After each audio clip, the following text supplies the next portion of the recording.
ব্যবসা ভালো চলছে না, সংসারে অশান্তি। পটল আনতে পাঠালেন শিশি ঠাকুর। জানতে হলে ভিডিওটি দেখতে থাকুন। এক দাদা একটি জমি কিনেছেন বাড়ি করবার জন্য, কিন্তু সেই জমির উপরেই একটা মা কালীর ঘর ছিল। এখন সেখানে কি বাড়ি করা যাবে?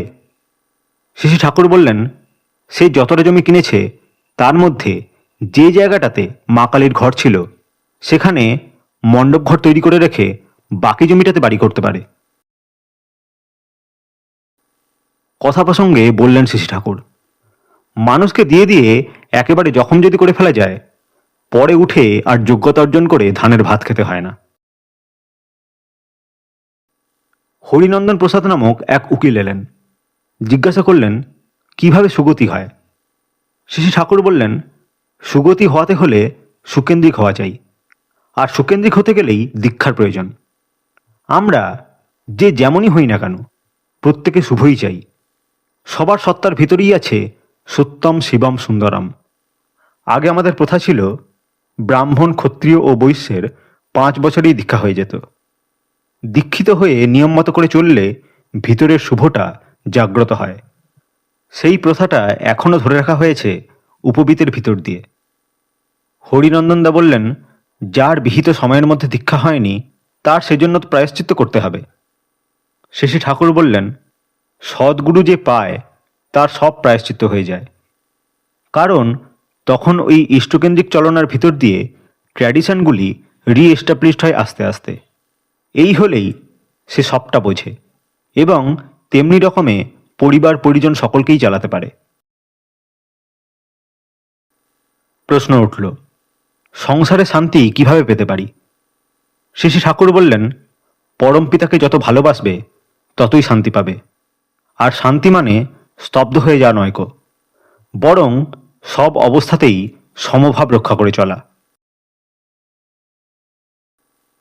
4 ডিসেম্বর 1953। কথা প্রসঙ্গে বললেন শিশি ঠাকুর, মানুষের মেকআপ এমনতরই থাকে যা দেখে তার ক্যারেক্টারিস্টিক্স ডিটারমাইন করা যায়। কতকগুলি ফ্লো অব অ্যাক্টিভিটিসের ভিতর দিয়ে আপনি ডিটারমাইন্ড হয়ে আছেন। যেমন শকুন্তলাকে দেখে দুষ্মন্তের তাকে বিয়ে করার ইচ্ছা হলো, কিন্তু অন্তরে সে এতখানি ডিটারমাইন্ড আছে যে যেহেতু তার ক্ষত্রিয় মন শকুন্তলার দিকে আকৃষ্ট হয়েছে, অতএব শকুন্তলা নিশ্চয়ই ব্রাহ্মণ কন্যা নয়, কারণ তার মন কখনোই অন্যায়ের দিকে ঝুঁকতেই পারে না। আপনার যা ক্যারেক্টারিস্টিক্স তা আপনার ছাওয়ালের ভিতর দিয়ে ফ্লো করতে পারে। ফাদার এলিমেন্ট পিতৃধারা এবং মাদার এলিমেন্ট মাতৃধারা যদি সৎসঙ্গতি সম্পন্ন হয় তবেই এটা হওয়া সম্ভব। রত্নেশ্বরদা বললেন, তাহলে গুরুকরণ বা সাধন ভজনের কি প্রয়োজন? শেষে ঠাকুর বললেন, ওই যে, তিনি না হলে তো আমার এভলিউশন হবে না। রত্নেশ্বরদা বললেন, কিন্তু মূলত আমার সত্তায় যা আছে তার বেশি তো হতে পারবে না। শেষে ঠাকুর বললেন, সে তো সোজা কথা না। একটা বীচির মধ্যে যদি অত বড় একটা বটগাছ থাকে, তবে আপনার সত্তার ভিতরেও যে কি প্রবাবিলিটি থাকতে পারে তা কে জানে। একটি দাদা এসে জিজ্ঞাসা করলেন, আমি ব্যবসা করতাম, কিন্তু সংসারটাকে কিছুতেই ঠিক করতে পারছি না, বড় অভাব, কি করি? শিশি ঠাকুর বললেন, ভালো করে ব্যবসা করো, মূলধনে হাত দিও না। যদি কিছু পারো তো মূলধনে সঞ্চয় করবে। লোকের সাথে কথার খেলাপ করো না, সবার সাথে সদ্ব্যবহার করো, আর বাকি দিও না। বাকি দিলেই মুশকিল হয়ে পড়বে। অল্প মূলধন নিয়ে আরম্ভ করো, সাথে সাথে এই নিয়মগুলি মেনে চলো। কাঁচরাপাড়ার রেলওয়ে মেডিকেল অফিসার সপরিবারে দেখা করতে এলেন। প্রণাম করে এসে বললেন, আমার স্ত্রীর 3 বছর যাবৎ ঘুমই হয় না, কি করব? শিশি ঠাকুর বললেন, অশ্বগন্ধার মূল শুকিয়ে গুঁড়ো করে ভালো গাওয়া ঘি এবং চিনি মিশিয়ে সিকি পরিমাণ করে প্রতিদিন খাইও। রাতে শোবার সময় একবার করে খেলেই হবে, আর সাথে সাথে ভালো করে ভগবানের নামটাম করা লাগে। জনৈক দাদা বললেন, আমি নানান অসুবিধায় জড়িয়ে পড়ছি। চাকরি ক্ষেত্রে অ্যাডজাস্ট করতে পারছি না। পোষ্য অনেক, 5-6টি ছেলে, কিন্তু সব কয়টি অপকণ্ড। একজন আমার কথা শোনে না। পারিপার্শ্বিকের সাথেও মনোমালিন্য। কি যে করব কিছুই বুঝতে পারছি না। শেষে ঠাকুর বললেন, দুনিয়ায় চলতে হলে পরেই আমার যোগ্য হওয়া লাগবে, উপার্জন করা লাগবে, শক্ত হয়ে দাঁড়ানো লাগবে, মানুষকে ভালোবাসা লাগবে, মানুষকে ধাপ্পা দিয়ে চলা ভালো না, তাদের প্রফিটেবল করে তোলা চাই। এই যে দেখো আমি এখানে আছি, আমার কি আছে, তোমরা দেও তাই খাই।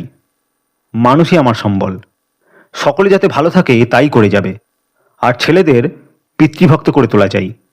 নিজে ঠিকমতো চলো, ছেলেরা আপনা থেকেই ঠিক হয়ে উঠবে। কাম করো, স্ফূর্তি করে চলো, লেগে যাও। দাদাটি তখন বললেন, ছেলেদের এত করে বলি, তাদের প্রতি আমার ভালোবাসাও আছে, তবুও তারা কিছু করে না। শ্রী ঠাকুর বললেন, ছেলেদের ভালোবেসে তাদের যোগ্য করে তুলতে না পারলে তো হবে না। বেশি চিন্তা করো না, যা বললাম সেইভাবে কাম করো। এক দাদা বললেন, আমি গয়া থেকে মায়ের পিণ্ড দিয়ে আসছি, মায়ের জন্য মন বড় উতলা হয়। শ্রী ঠাকুর বললেন, ঠিক ঠিক মাতৃভক্ত যে সে গুরুভক্ত ইষ্টভক্ত হয়ে ওঠেই। যেমন শিবাজি ছিল, সে মাতৃভক্ত ছিল, কিন্তু রামদাস ভক্তও ছিল। যে পরাক্রমে সে অত বড় সম্রাট আওরঙ্গজেবকেও গ্রাহ্য করল না। উক্ত দাদা তখন বললেন, সংসারে বড় অভাব। শ্রী ঠাকুর বললেন, নাই নাই ভাবতে নেই, মানুষের ক্ষতির কারণ হয়েও না, সবার ক্ষতিকে উদ্ধার করবার জন্য চলো। প্যারিদাকে ডাকলেন শ্রী ঠাকুর। বললেন, এই প্যারি, দেখ তো পটল বায়ুনাশক কিনা। প্যারিদা বইপত্র ঘেটে বললেন, পটলের অশেষ গুণ। শ্রী ঠাকুর বললেন, তাহলে যা, বড় বউকে কয়ে আয়, আজ শুধু পটল খাবো, পটল ভালোভাবে পুড়িয়ে যেন খাওয়ায়। প্যারিদা শ্রী বড়মাকে বলতে চলে গেলেন। ইতিমধ্যে প্রকাশ বসুদা সামনে এসে প্রণাম করে দাঁড়ালেন। শ্রী ঠাকুর বললেন, এই প্রকাশ, আমাকে রোজ পটল খাওয়াতে পারিস? প্রকাশদা সানন্দে সম্মতি জানিয়ে পটলের খোঁজে বেরোলেন।